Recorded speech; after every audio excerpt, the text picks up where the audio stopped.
A chemical factory leaking deadly gas, and a city of unsuspecting 6 lakh people, and a few good railway men are all that stands between life and death. The Railway Men, Netflix's upcoming series, tells the untold story behind the Bhopal gas tragedy. I have the show's team with me, Director Shiv Rawail, R Madhavan, Kay Menon, and Babil Khan. Guys, welcome to DNA. Thank you for your time. Thank you. It's a pretty sensitive subject. It's a subject that every Indian has heard about, but probably doesn't know in detail. And I'll start with you, Shiv. So when you tackle such a thing, and when you research about it, when you write about it, what surprises you the most?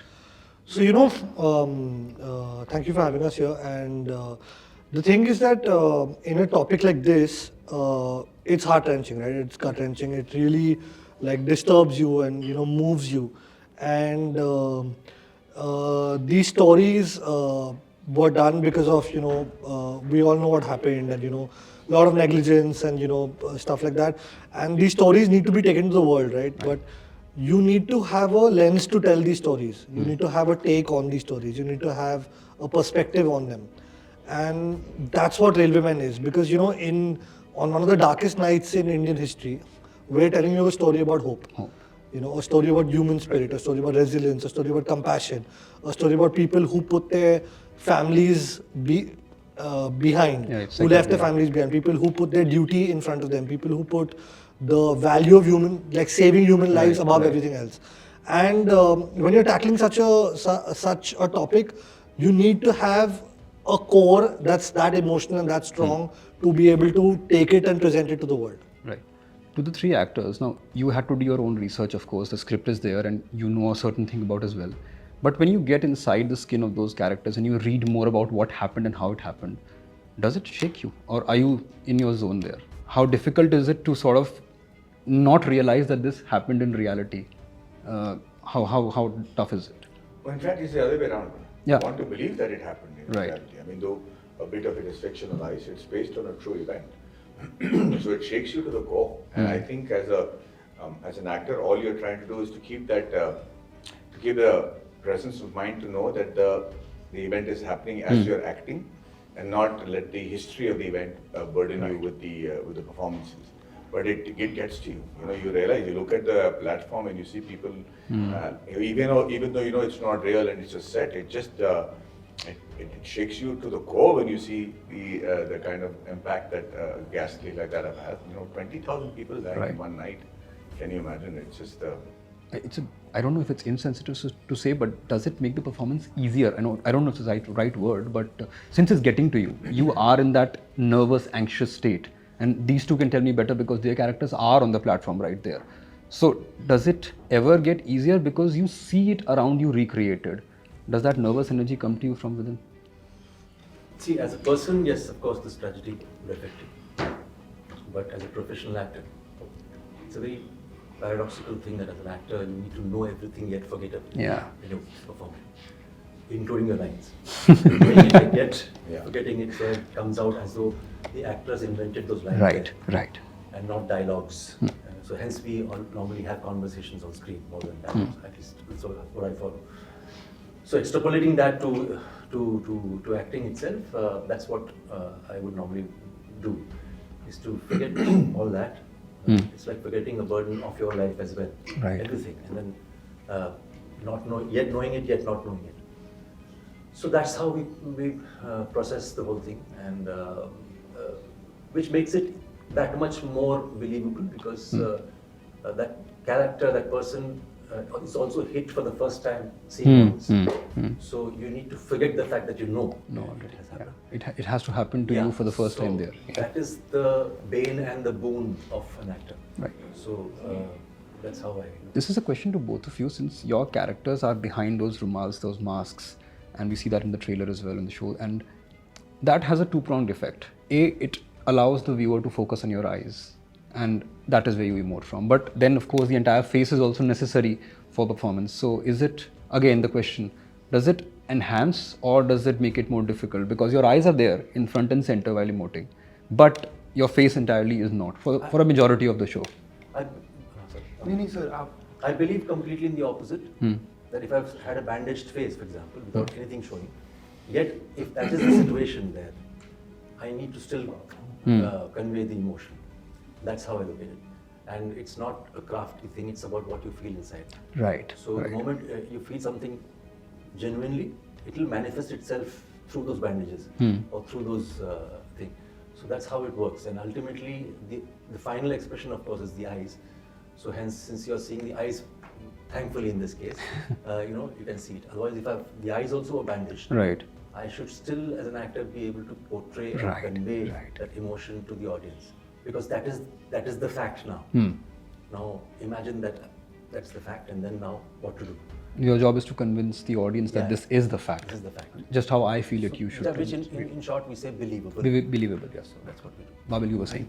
I think not being trained as an actor actually helped me Acha. in this Right. area because I didn't have a structure to fall back on. I didn't have anything stopping my impulse from feeling Right. it. And also being in an environment, surrounded by actors that were making everything so believable and surrounded by a team, the directorial team and the production team that had made the set so believable that I didn't have anything stopping me from really feeling that moment. So I think if I was a trained actor which had learned the craft, I think maybe it probably would have gotten in the way in some way. I don't know. You can ask him. Yeah, but he is also, you have to understand that he's a special person. The facts of the way people think I'm a trained actor, I'm not. I don't come from any school of drama. I No, come but from when I say very, trained, I mean the 25, 30 years that Yeah. you've been doing this. That is your on-the-job I training. come No? from the University of Life. Shiv, one question to you. When you make something like this, there's a huge amount of sensitivity involved. Yeah. That you have to present it in the most sensitive, most accurate manner. Yeah. Without it ever becoming a commodity. Yeah. Even though it is being outsold to the world in whatever way it is, Yeah. you as a creator have to ensure that. Yeah. How do you achieve that fine balance? That we have to make something entertaining, engaging might be a right word. Probably. Engaging is the right engaging word, is the yeah. right word. Yeah. Without sort of sensationalizing it. So that comes down to two things. One is the intention, and the second is the aesthetic. Right? You do this with as a balance of these two Right. things. Intention is where you start this project off from. There's a reason that you're doing it. YRF Entertainment, Yash Raj Films, Aditya Chopra backing this kind of a subject to, take it to the world, and us partnering with Netflix, which is like a global force in, streaming, and, they're going to take us to every corner of the world because we see the importance of where we want this subject to reach, right? It should connect with any kind of audience that's watching it. So our intention is very clean, right? So I intend to make this is not to unnecessarily dramatize things, right? And our intention reflects in these men, right? Because the kind of choices they make in their careers, and what's led to them agreeing to be a part of Railway Men, and the rest of the cast, each one comes with immense credibility. So the intention is right, and then the second thing comes to the aesthetics. I take pride in saying that with YRF and with all of us, we work with the best crews out there. The best people come together to put all this on screen, and everyone believes in the fact that you need to keep an audience engaged and not sensationalize something unnecessarily, because we have two. There are two really important kinds of people that we need to take care of in this. One is the actual railway employees who happen to be the biggest railways, the organization biggest employer in India. And second is actual survivors and families of the Bhopal Gas Leak who are still around, and their generations and their families. So we need to be sensitive towards them, and that can only come if our intention is clean and aesthetically we choose to do the right thing. Right. You mentioned about the families being there, of course, and some of the survivors being there. Your character is an amalgamation of several people. It's not just one person there. Now, since these shows, these films are happening so often, it wasn't the case 30 years ago, which are based on true events, I come to this question invariably every few months is, an actor can approach a character based on a real person in two ways. There's a bound script, you go by that, there's a character created for you, or you go and speak to people who were there who it's probably based on. Which one do you agree with?